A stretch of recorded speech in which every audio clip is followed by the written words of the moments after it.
to see which had the highest greenhouse gas emissions, and so how to go after the ones that have the most cost-effective ways of reducing GHG emissions. And the largest contributor, as you can see here, is transportation. And it's almost 40% of California's greenhouse gas emissions today. That's followed by the electric sector, and then you can see the industrial, commercial, residential sectors trail not too far behind. So clearly you can't go to any one sector and say, hey, no more carbon for you, buddy, find another way, because any one sector can't take the burden of where we need to go in California. We need to do it in the most effective, economical, and integrated way going forward over the next 12 years. So I think we can make this work if we all pull together. For electric utilities, we see a need to go to higher levels of clean energy. If we can create an electric generation mix that's 80% clean energy by 2030, anything that uses that energy is also clean. So that means more solar, more wind, more hydropower, more energy sources that have zero emissions. So right now, for instance, in Southern California, Edison, about 40% of the energy that we deliver to customers is zero carbon. And that's actually not that unusual for the state of California. But we have to double that in the next 12 years, and we believe that's absolutely doable. And that's the clean power part of our pathway. So now if we look at electrification, transportation is clearly a big target there with almost 40% of the GHG emissions.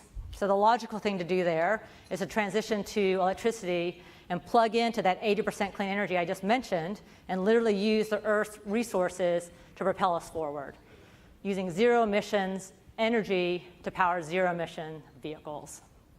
And by 2030, we think that California needs to have at least 7 million passenger vehicles on the roads. That's about 24% of the light-duty vehicle population at that time forecasted. We also think that medium heavy-duty trucks need to start transitioning to electricity. And that's really important here in Southern California because they are disproportionately the source of the poor air quality here in our region. And you can see that especially along the freight corridors like the 710 leaving the ports of LA and Long Beach. So automakers and equipment manufacturers have already seen that the future is electric. You know, you have GM, Volvo, Mercedes, et cetera. They've all committed to either creating an all-electric fleet or having an electric option for every one of their models. We're also seeing cities create policies to move away from gasoline-powered vehicles. Paris and LA are two examples of that, where they've talked about banning gasoline-powered vehicles in portions of the city by 2030. But 7 million vehicles is a long way from the 300,000 we have today. And it really makes us think about how do we place the charging infrastructure we're going to need to power all those vehicles. We think they're going to be needed in a lot more places than they're available today, right? Homes, businesses, apartment complexes, and also gas stations, for instance. And they're going to need that in order to reduce the range anxiety that consumers feel today. They need to be comfortable that they can find fuel, electric fuel, when they need it. And we're seeing some of the industries looking at that seriously today. So for instance, BP is talking to automakers about putting charging at their gas stations. And Shell is already installing charging stations at some of their sites in Europe. So electrifying transportation will dramatically reduce the transportation sector's 39% GHG emissions and also improve air quality. Now let's talk about buildings. So building electrification, you can see that earlier that buildings don't have the largest greenhouse gas impact, but they use fossil fuels for space and water heating, and there really is no need for that. And I think that's really key. As you think about the future, if there is an affordable alternative, why aren't we using it? And I think we can provide new standards and incentives to electrify up to 1/3 of all new space and water heating in California, and also double energy efficiency in homes and businesses, which is already part of California standards. So it's doable, and we can make that happen if we all work together. And so by making that happen, by cleaning the electric grid, by electrifying everything, as Harry just talked about, we will meet the state's goal for 2030. And I think more importantly, we recognize that we're going to create healthier communities in California. Now, I'd be lying if I said that electric utilities don't stand to benefit from all that electrification. But I also want to make it clear that this isn't about profit only. There is a higher purpose. We realize that we provide an essential service to our customers. And the future that we see here is providing it in a even more integral way to the economy of California. So it really is about making the world a better place. It's about helping California achieve its goals, and it's about doing that in the most affordable, practical way. So the toughest part, as I mentioned, is doing that in 12 years. If we really want to reach a state goal, it's not that far away. It's the blink of an eye. And so we need to start now, in our opinion, down that pathway. Actually, we need to start yesterday down that pathway. We need to form partnerships in each industry. We need legislators and regulators to make timely decisions. We need a significant and speedy infrastructure investment, and we need market transformation. So just for a second, if you can imagine a world where the energy that powers our lives and propels us forward is all from the Earth's resources, that future is possible. We hope that you'll join us, share your concerns, tell us what you like, and we want to work together to make sure that no community is left behind, because that is the clean energy pathway, and we're in it together. So, thank you.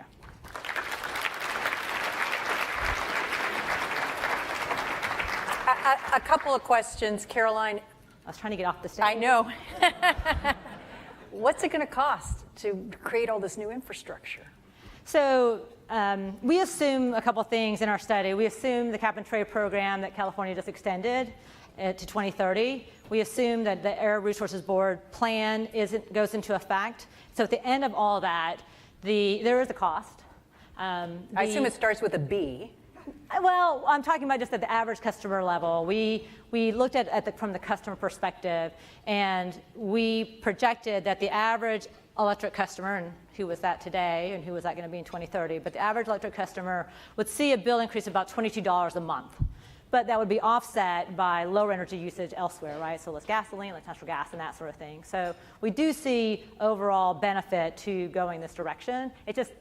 All of it's going to cost money, and this is the lowest cost way to get there. And finally, it looks like a lot of behavior modification needs to happen, but people already have a lot of solar power. In fact, there's excess solar power. So how do we not waste that? Yeah.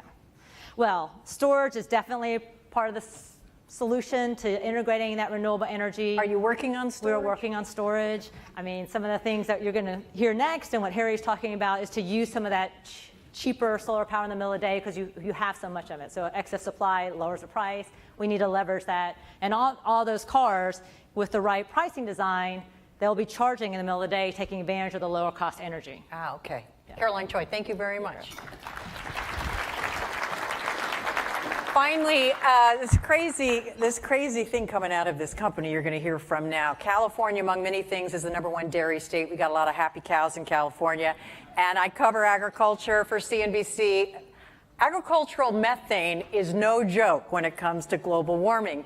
New Light Technologies in Orange County has figured out a way to take that methane and turn it into a type of plastic which is biodegradable and cheaper, allegedly.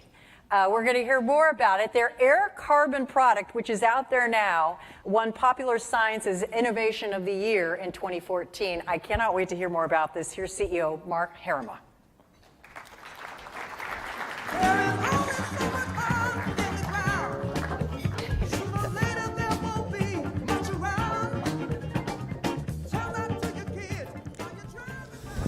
Allegedly. All right. So June 7th, 2003 was a day that changed my life forever. At the time I was studying at Princeton, I was planning to go to medical school. The year before, I had gotten very sick. And so I had sort of spent about a year going in and out of hospitals, trying to figure out what was going on with my body. And so I had developed sort of a strong sort of bent for looking for sort of science articles and things. And I came across this article, June 7th. It was called Getting the Cows to Cool It by Gary Polakovic in the LA Times. So here's our cow here. I don't know if it's the same cow. But so there were two really, really interesting things in this news article that I didn't know. The first one was about 99% of all methane that comes from cows comes from burps. Didn't know that. The second one was each dairy cow emits approximately 600 liters of methane per day. Well, that's really fascinating because now you can start to do some math, right? If you know that each dairy cow emits 600 liters of methane per day, you can say, well, I just drove by a 1,000-cow dairy farm. I can figure out exactly how much methane goes into the air every single day. And so this started a chain of questions. Well, if one farm produces X amount of gas, and we can calculate exactly how much value that is going into the air, what about all the